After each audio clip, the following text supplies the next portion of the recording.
G'day. After racking up over 2,000 hours in Satisfactory, it's safe to say that I'm addicted. During this time, I've planned and designed numerous massive projects throughout 3 separate playthroughs of the game. In this video, I'll showcase all of the major projects that I've completed. But first, a quick disclaimer. My first and third playthroughs are completely vanilla, and I'm a huge fan of playing Satisfactory without mods, as I personally find it both more challenging and more rewarding. However, for the purpose of this video, I've used flying in order to get the best possible camera angles to showcase the builds. So, let's get into it, starting during Update 2 with my first world and my first ever main base.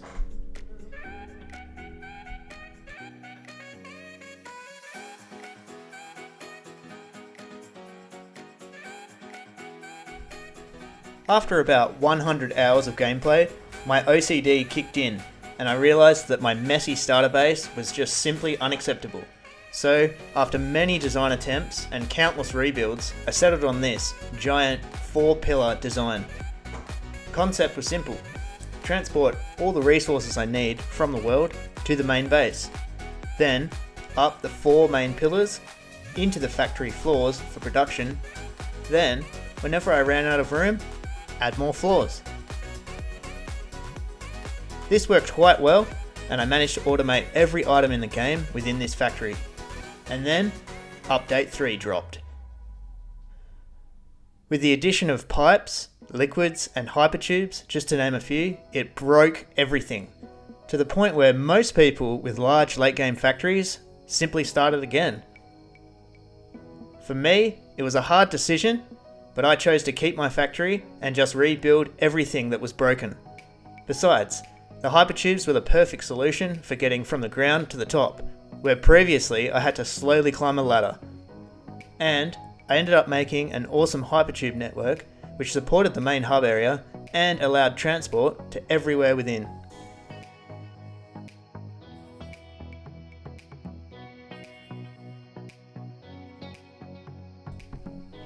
Speaking of fixing things that were broken after Update 3, my first ever attempt at a turbo fuel power plant needed fixing, and I had lots of fun racing against time converting it into a liquid setup, before the remaining Update 2 type fuel within the generators was used up.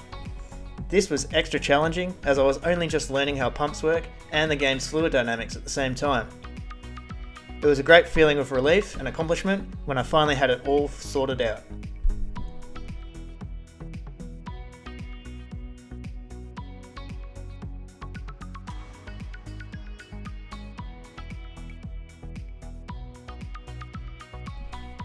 Until then, most of my time had been spent in the grasslands, and I hadn't even used trains, so I decided to build a train system that would allow me to connect with the rest of the world. The plan was to have one main train station and a large loop around the map, picking up components from satellite stations all around the world.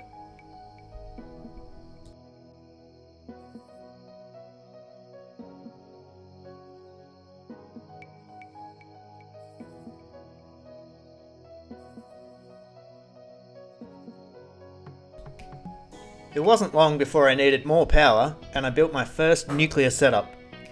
I came up with this pyramid design. It has 24 nuclear plants around the outside and the final stage of nuclear fuel rod production in the centre at the top, with the majority of the nuclear fuel rod production getting done in the separate factory.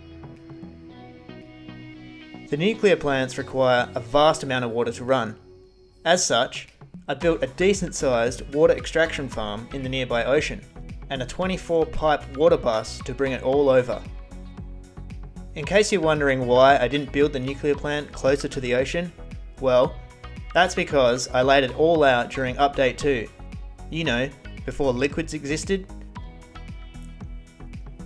As you are no doubt aware, nuclear power produces nuclear waste, and I needed to come up with a storage solution. So, I decided to send it all over to the massive rock on the eastern edge of the world, a place I call Death Island, for obvious reasons.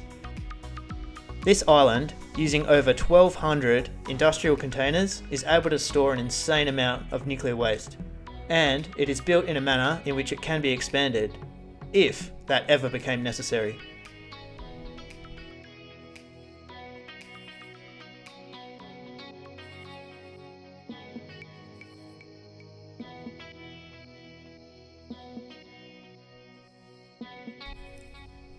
Once nuclear was online, I set myself the task of ramping up production and making a lot more turbo motors. So I needed to produce 130 heatsinks per minute, and that is what this factory does. Resources are gathered from the area into the production stages of the factory, and the final product, 130 heatsinks per minute, is sent to the train station, and then taken to the next, more complex stage of production. I couldn't come up with a fancy name for this factory, and I didn't want to force one, but hey, it looks cool.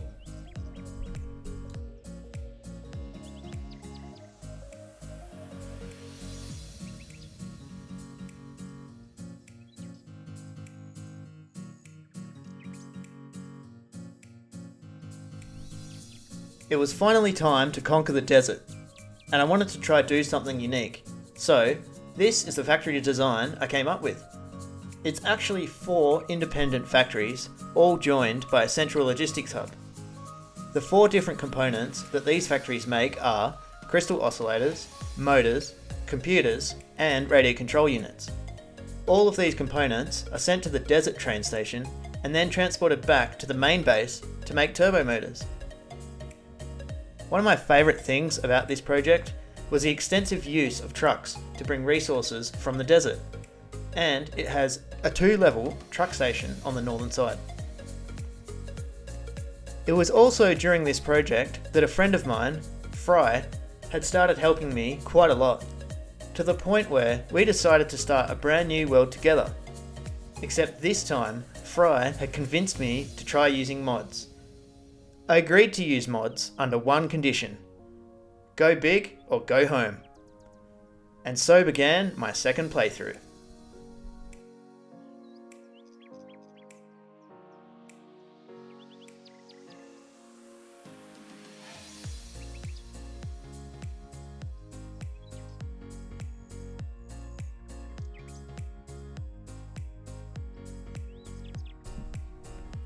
We decided that every project in this world would be massive, and the central mega base was no exception. A huge structure in the centre of the map. We wanted it to have the look of an alien lander spacecraft come to consume the world. The world's resources and items from satellite factories all arrive via train into the 4 quadrants. Each quadrant holds 2 13-platform train stations, for a total of 104 freight platforms. Once the items arrive, they are then fed into the main shaft area, where they are stored and distributed further, before being sent up even higher into the main structure of the base, which is filled with hundreds of machines and numerous production lines. Too many to go through all of them in detail, so I'll only show you a few important ones later. One floor is totally dedicated to our automatic sorting and storage system, where all the items enter a central ring design and are then sent to the central hub area for easy access to every item in the game. From the central hub floor, hypertube cannons give easy access to any part of the world. On the top floor, we also began experimenting with new designs and began setting up farming production using the farming mod.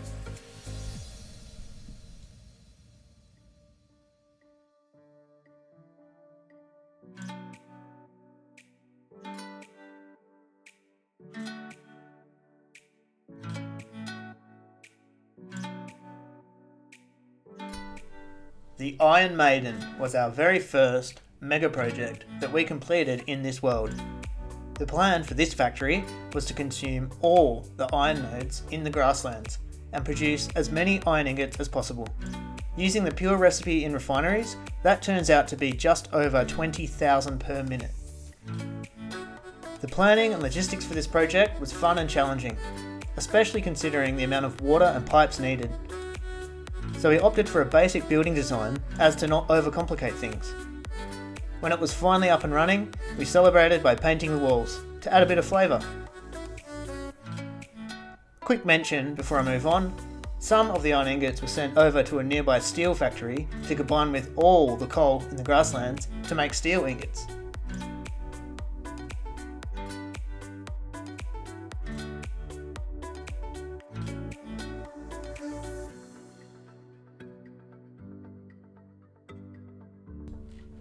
It wasn't long before power capacity became an issue, and we needed to set up a turbo fuel power plant. As we always planned on going nuclear in a big way, we just needed enough fuel generators to get us over the line. With that in mind, we ended up with 528 generators, split between two identical power stations. One of them in the Blue Crater, and the other one on the Gold Coast. Each of these utilise the oil nodes found in the local area, and the rest of what is required to make turbo fuel is brought in by train. The compacted coal is made underneath, then turned into turbo fuel on the first floor, then pumped up to the generators.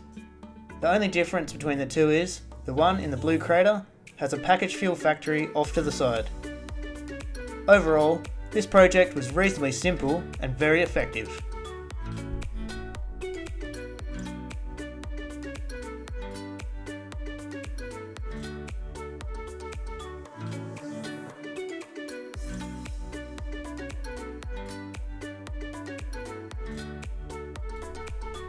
Following the success of the Iron Maiden, we decided to do the same thing using copper, that is, gather all the copper nodes in the grasslands and make as many copper ingots as possible. This worked out to be 12,000 copper ingots per minute. However, because the pure copper recipe is so efficient, it actually requires more refineries than the Iron Maiden, which is why it required such a huge building. And, speaking of the building, we certainly got carried away with this one, making it look fancy. Not just with the building structure, but also with all the belt work.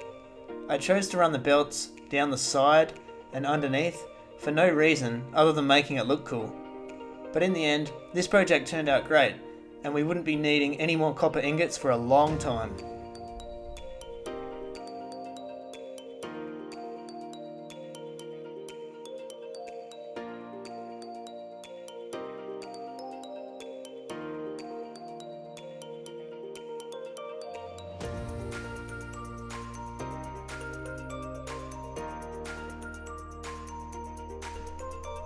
Keeping the theme of using all the resources in the grasslands, it was time to consume the two pure Caterium nodes located there. I wanted to have a factory built on top of foundation frames, rather than the typical concrete floors. I also chose to have it overhanging the waterfall to the east. The Caterium ingots are then sent to the train station to be transported to the megabase.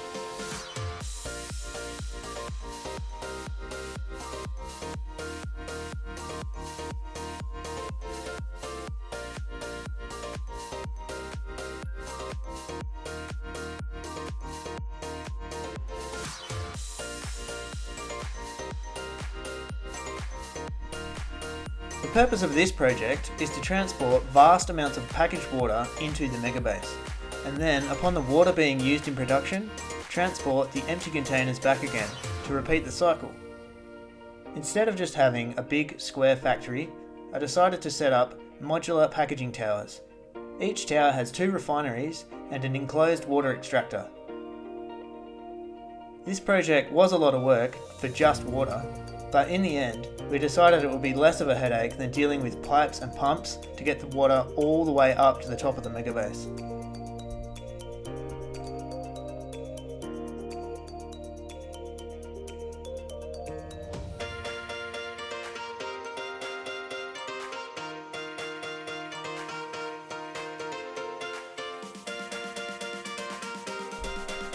For this project, we used all the oil nodes in the north of the world and produced as much rubber as possible.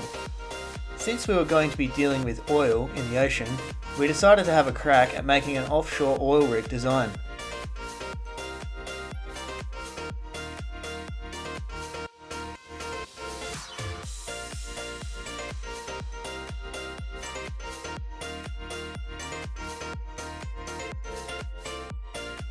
The immense amount of oil and water is transported up the central pumping tower, into buffers, and then flowed down to the production lines.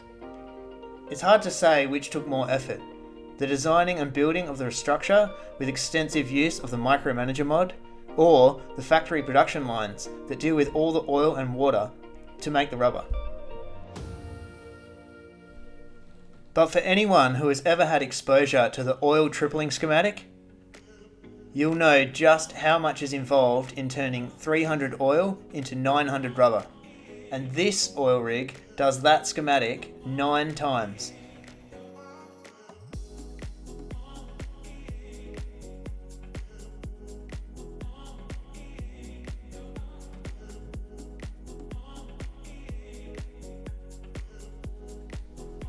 To try to keep the theme of the offshore oil rig, we wanted to make the train stations look like loading docks, and we did our best to try and make the trains act like ships.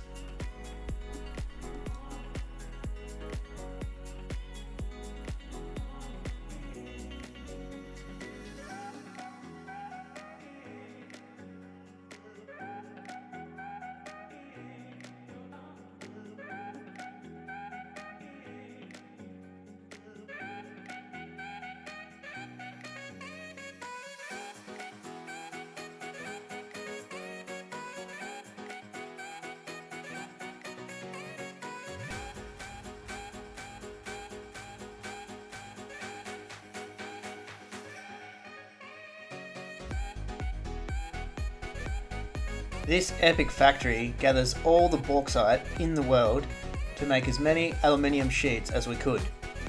The bauxite, along with other resources, is transported from all over the world using a belt bus into one central factory.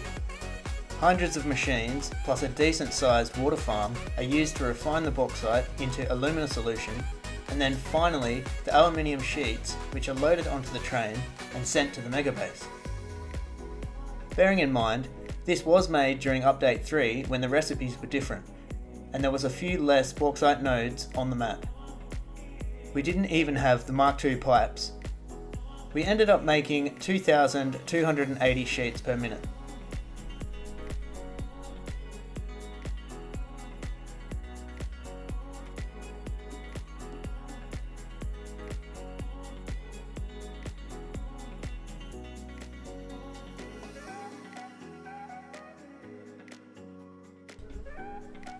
Seeing as though we were consuming all the world's resources, we had no choice but to gather all the uranium nodes and make as many nuclear fuel rods as possible. We also decided to make the nuclear fuel rod factory look like a nuclear fuel rod. This ridiculously large building is actually filled from top to bottom with machines, and we even ended up completing the production of the fuel rods. In the end, we produced enough to run 472 nuclear power plants. Unfortunately, before we got around to laying out all the power plants, Update 4 was announced, along with huge changes to nuclear production. This, along with the game world struggling to not be a slideshow, kinda burnt me out, and I ended up having a decent break from playing the game. I decided that when Update 4 dropped, I would start a brand new world, and this time I wouldn't use any mods.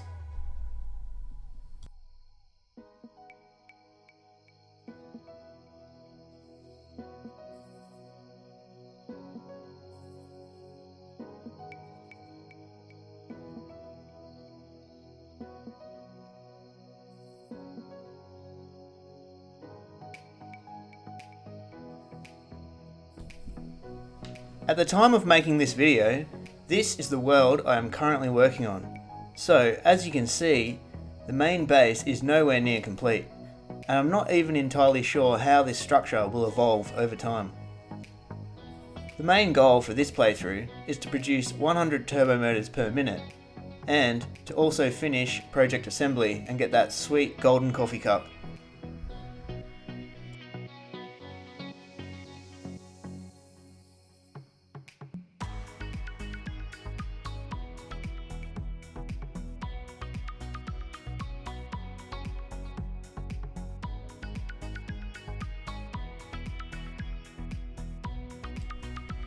In my first two worlds, once I started using fuel generators, I deleted my coal power plants in order to use the coal nodes for steel.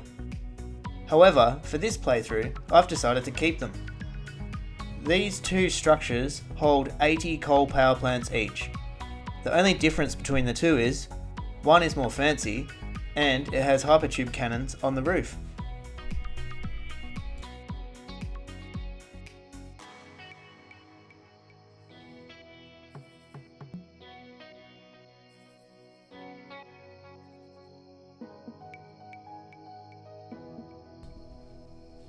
This factory actually began as my starter base, and was later converted into a motor factory, which consumes all the local resources, and using hundreds of machines, it produces 305 motors per minute. The motors are then put on the train and taken to the main base.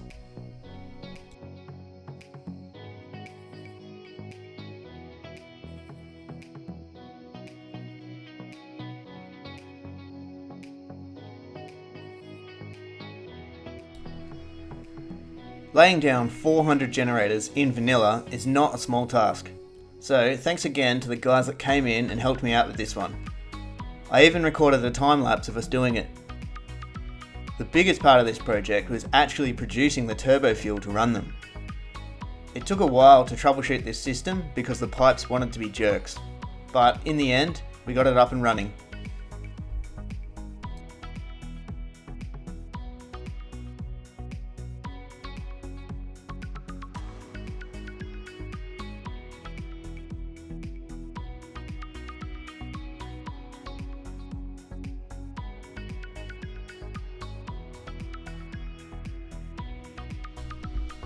Update 4 brought in plutonium refinement, and with it came a way to turn nuclear waste into plutonium fuel rods.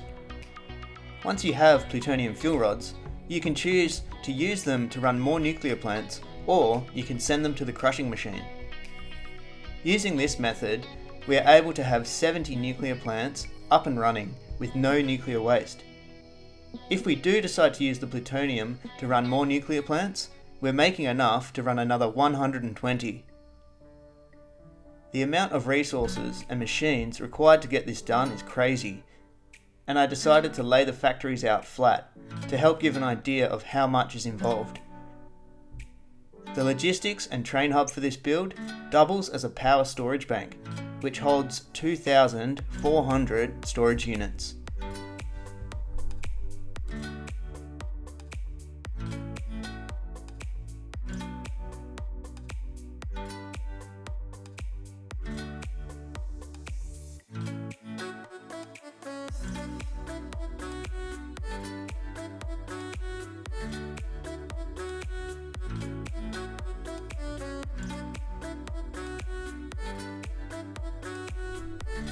Even though my preferred way of playing is vanilla, I'd just like to acknowledge the incredible creative talents of all the modders, and I do actually have hundreds of hours playing with mods.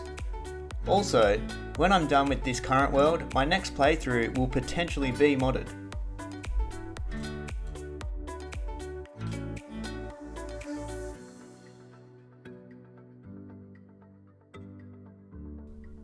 I'd also like to thank everyone that has ever helped me in-game.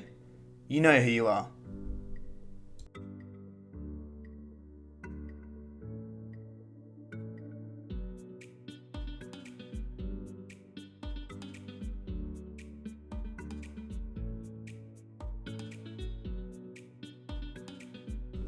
And finally, I want to thank everyone at Coffee Stain Studios for giving us this amazing game.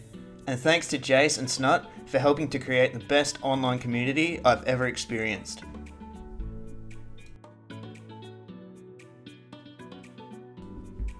This video took me a while to make, so I hope you all enjoyed it, and I'll catch you later.